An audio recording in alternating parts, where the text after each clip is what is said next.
Puji nama Tuhan, selamat pagi.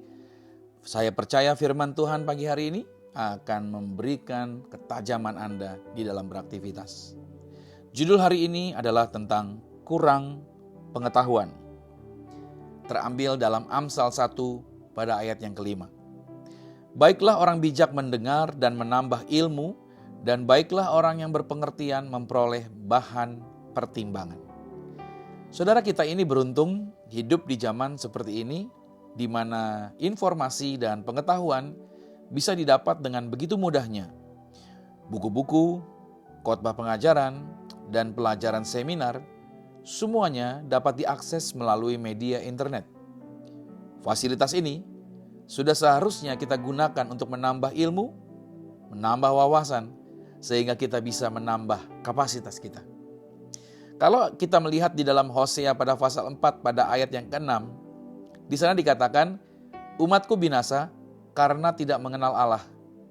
Karena engkaulah yang menolak pengenalan itu, maka aku menolak engkau menjadi imamku. Dan karena engkau melupakan pengajaran Allahmu, maka aku juga akan melupakan anak-anakmu. Atau dalam bahasa Inggrisnya dikatakan, my people are destroyed for lack of knowledge, dalam terjemahan King James Version. Nah, dikatakan di sini umat Tuhan binasa, hancur karena kurangnya pengetahuan atau kurang pengenalan akan Tuhan, lack of knowledge. Jadi, umat Tuhan binasa bukan karena kurang berdoa, bukan karena kurang berpuasa, bukan juga karena kurang memuji Tuhan, bukan karena iblis, atau juga bukan karena dosa. Tetapi karena kurang pengenalan akan Tuhan. Itu yang terjadi. Mengapa seseorang dapat tertipu, saudara? Ternyata jawabannya karena kurang pengetahuan. Lalu mengapa seseorang dapat dibohongi? Itu juga karena kurang pengetahuan. Nah, sekarang sadarkah Anda siapa sih iblis itu? Ya kan? Kenapa dia bisa bikin orang menjadi hancur kehidupannya? Yohanes 8 pada ayat yang ke-44, langsung saja saudara saya ambil bagian yang terakhir, dikatakan, apabila iblis berkata dusta, ia berkata atas kehendaknya sendiri. Sebab ia, maksudnya iblis adalah pendusta dan bapa segala dusta. Nah, itu sebabnya pengetahuan dan pengenalan akan Tuhan sangat penting supaya kita tidak mudah ditipu atau didustai. Kalau di komputer itu ada fasilitas undo, yaitu untuk menghapus setiap huruf yang keliru. Tetapi semakin seseorang berpengetahuan dalam menggunakan komputer, semakin dia jarang berbuat kesalahan tanpa perlu lagi memakai fasilitas undo. Berarti dia menambah pengetahuannya dalam menggunakan komputer tersebut. Tetapi saya jumpai juga ada banyak orang yang berkata, yang penting kan pengurapan, Pastor.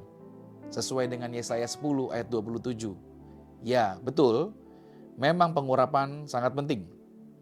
Karena dengan pengurapan, kita dibebaskan dari belenggu atau dari ikatan dosa.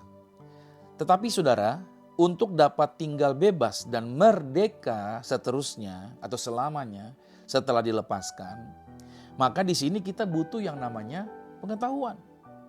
Saya ini berkali-kali melayani pelayanan konseling pelepasan. Orang-orang yang terikat kuasa kegelapan atau kutuk sakit penyakit, melalui kuasa pengurapan mereka dapat dilepaskan. Tetapi saya juga menjumpai setelah dilepaskan dari ikatan iblis, beberapa waktu kemudian orang itu mulai kembali kepada ikatan yang sama. Apa penyebabnya? Persoalannya, setelah ia dilepaskan, ia tidak menjaga hidupnya dengan pengetahuan akan kebenaran firman Tuhan. Saudara, kita butuh pengetahuan, pengenalan akan Tuhan. Tanpa pengetahuan, orang yang sudah bebas tersebut, tadi yang saya sudah jelaskan di dalam pelayanan saya tadi, maka orang yang tadinya sudah lepas, akan dengan mudah kembali menjadi terikat kalau tidak memiliki pengenalan akan Tuhan atau pengetahuan akan Tuhan. Pengurapan itu membuat kita terlepas dari ikatan, tetapi pengetahuan kita akan kebenaran akan menjagai hidup kita agar tetap bebas merdeka. Jadi hari ini agar Anda tidak tertipu dan kembali kepada ikatan-ikatan yang lama, maka langkahnya adalah ambil firman Tuhan, bacalah, renungkan itu siang dan malam, maka perjalanan Anda akan dipenuhi dengan berbagai keberuntungan.